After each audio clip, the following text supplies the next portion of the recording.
Ration card ఉంది కాబట్టి మనకి ఇల్లు అయితే రాలేదు. ఎప్పుడో 30 ఏళ్ళ నుంచి ఇల్లే. మొన్ననే మనకు ఒక సంవత్సరం అవుతుంది ఇందిరా ఇల్లు ఇవ్వబట్టి. సరే, ఈ యొక్క వార్డుకు వస్తారకల్లా 91 మంది మనకు గుర్తించినాం. మనం 91 మందిలో దాదాపు 18 మంది 20 మందికి వచ్చినట్టుంది. అంచెల వారికి ఆ సంవత్సరానికి ఈ సంవత్సరం కొంచెం పెంచి తీసుకురావడానికి నేను ప్రయత్నం చేస్తాను. నేను ఒక 15 సంవత్సరాల నుంచి ఇప్పుడు కిరాయికే ఉంటున్నా. నేను ఇప్పుడు ఇందిరమ్మ ఇల్లు వచ్చిన సందర్భంగా రేవంత్ రెడ్డి అన్నకు నమస్కారము.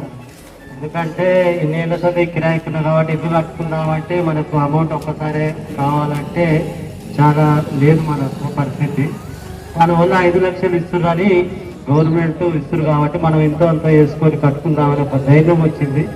దానివల్ల ఇల్లు కట్టుకోవడం జరిగింది.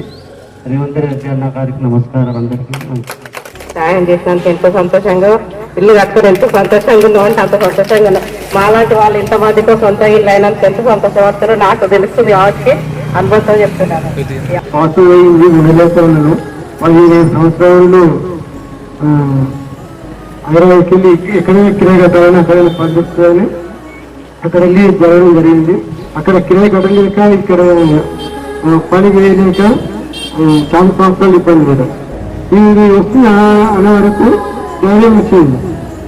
ఏదనేది ఇల్లు కట్టుకుంటే అయిపోతుంది, వచ్చింది. ఇల్లు దగ్గర పడింది, కలర్లు వేస్తే అయిపోతుంది. నేను చాలా తృప్తిగా ఉంది.